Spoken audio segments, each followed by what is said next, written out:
우리에게 주신 하나님의 말씀은 신명기 21장 9절 말씀입니다.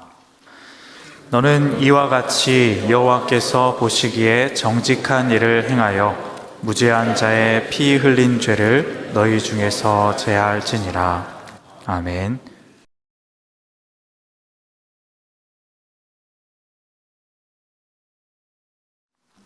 계속해서 신명기 말씀을 통독하고 있습니다. 모세는 이스라엘 백성이 새로운 땅에 들어가게 되었을 때에 이제 지켜야 할 법에 관하여서 이 신명기에서 계속해서 말씀해 주고 있습니다. 오늘 함께 읽을 21장에도 여러 가지 규정들이 나와 있는데, 이것은 어떤 한 주제가 있다라기보다는 삶의 전반에서 세세하게 지켜야 할 그런 자잘한 법들에 관하여서 주제에 상관없이 나열하고 있습니다. 하지만 이러한 것들을 하나하나 읽어보면 하나님께서 이러한 법들을 통해 우리에게 정말 원하시는 중요한 뜻이 무엇인지 우리는 알 수 있습니다. 함께 21장을 통독하면서 그것이 무엇인지 살펴보도록 하겠습니다. 21장 통독하도록 하겠습니다.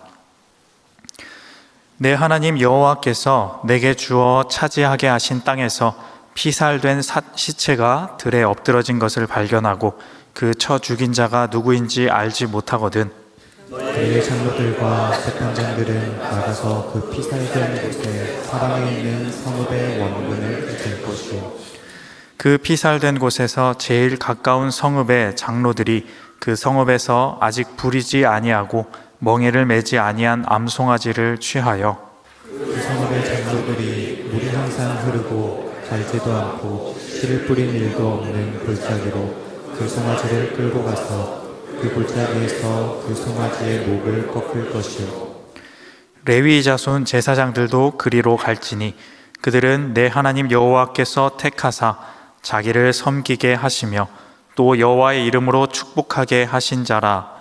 모든 소송과 모든 투쟁이 그들의 말대로 판결될 것이니라.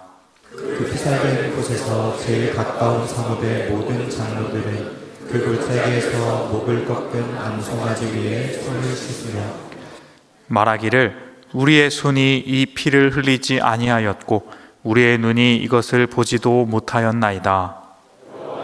주께서 성령하신 주의 백성 이스라엘을 사하시고 무죄한 피를 주의 백성 이스라엘 중에 머물러 두지 마옵소서 하면 그 피 흘린 죄가 사함을 받으리라.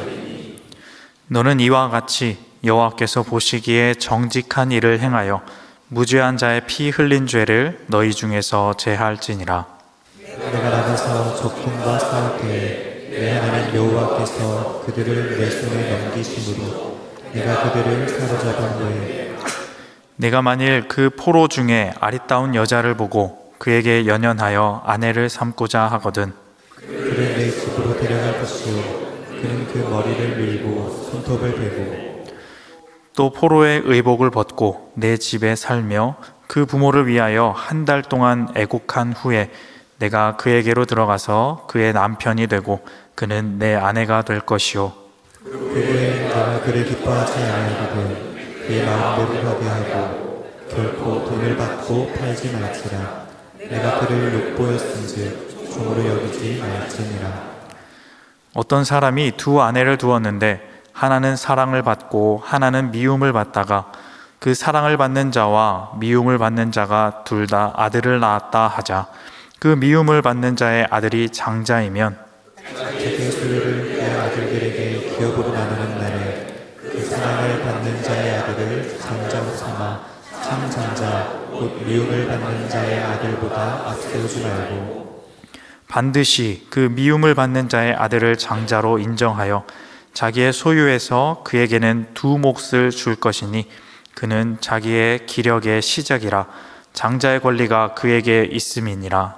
사람에게 완악하고 패역한 아들이 있어 그의 아버지의 말이나 그 어머니의 말을 순종하지 아니하고 부모가 징계하여도 순종하지 아니하거든 그의 부모가 그를 끌고 성문에 이르러 그 성읍 장로들에게 나아가서 성읍 장로들에게 말하기를 우리의 이 자식은 완악하고 패역하여 우리 말을 듣지 아니하고 방탕하며 그를 잠긴 자라 하며 그 성읍의 모든 사람들이 그를 돌로 쳐 죽일지니 이같이 내가 너희 중에서 악을 제하라. 그리하면 온 이스라엘이 듣고 두려워하리라. 사람이 많은 죽은 죄를 범함으로 내가 그를 죽여 나무 위에 달거든. 함께 읽겠습니다. 그 시체를 나무 위에 밤새도록 두지 말고 그날에 장사하여 내 하나님 여호와께서 내게 기업으로 주시는 땅을 더럽히지 말라. 나무에 달린 자는 하나님께 저주를 받았음이니라. 아멘. 네, 신명기 21장은 총 4부분 정도로 나눌 수 있습니다. 그림을 한번 보여주시면 좋겠습니다.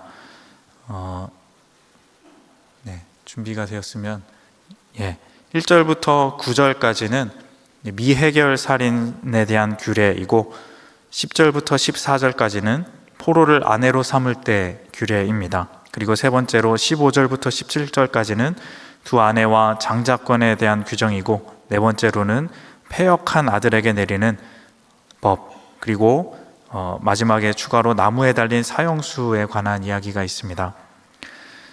첫 번째로 이제 미해결 살인 규례는 이러한 것입니다.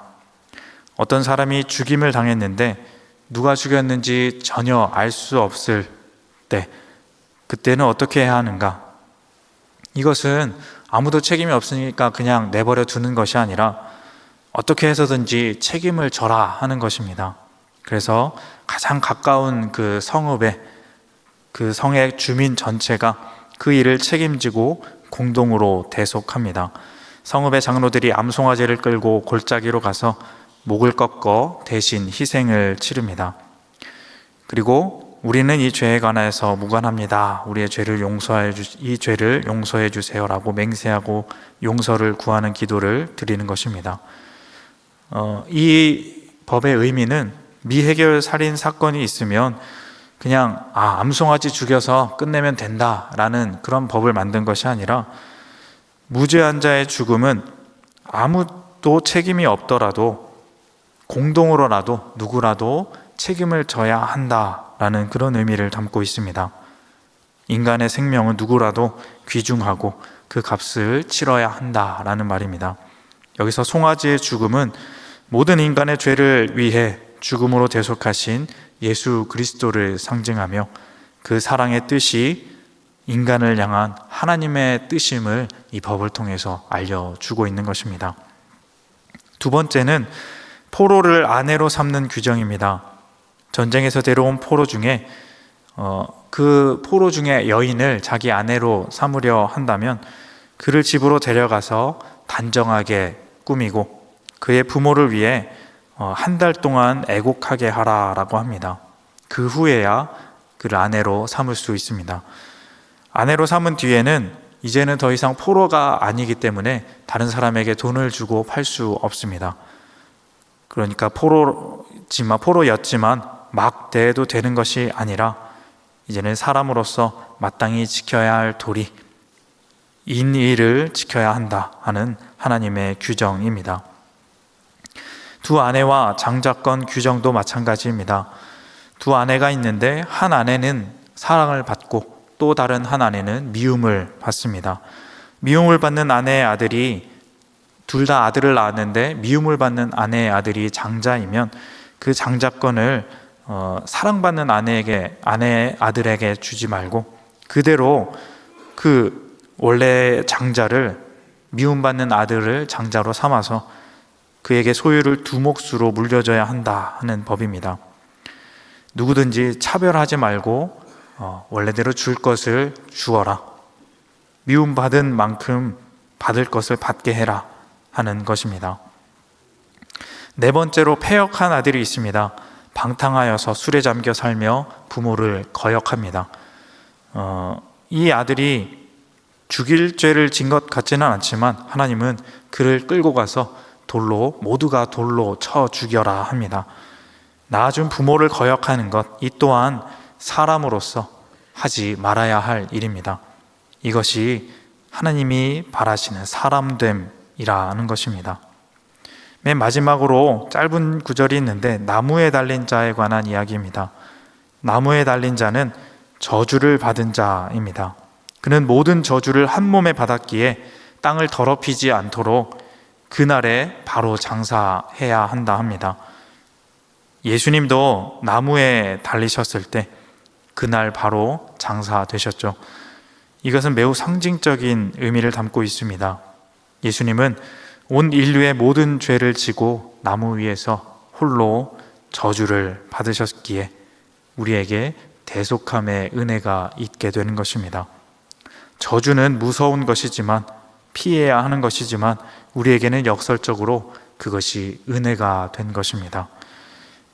사람을 사람으로 사랑하는 것, 인의의 극치, 사람을 사랑하는 극치를 예수 그리스도께서 보여주신 것입니다. 오늘 신명기 21장을 보면 사람이 살아가면서 이것은 꼭 지켜야 하는가 하는 애매한 문제들에 대해서 다루고 있습니다. 아무 증거 없이 살인당한 사람, 이것을 어떻게 해야 할까? 포로를 아내로 삼을 때 포로니까 마음대로 하면 되는 거 아닌가? 그리고 두 아내의 아들 중 내가 사랑하는 사람의 아들, 그에게 더 잘해주고 장자로 삼아서 잘해주면 되는 것 아닌가? 개인의 그런 어떤 선택으로 자기가 마음대로 하면 되는 것 같습니다. 아들이 아무리 패역해도 그래도 아들이 아닌가? 이런 애매한 것들, 아무런 조치가 없으면 그냥 넘어갈 것 같은 것들, 하지만 사람의 도리에 어긋나는 것들을 분명하게 짚어서 법으로 규정하고 있는 것입니다.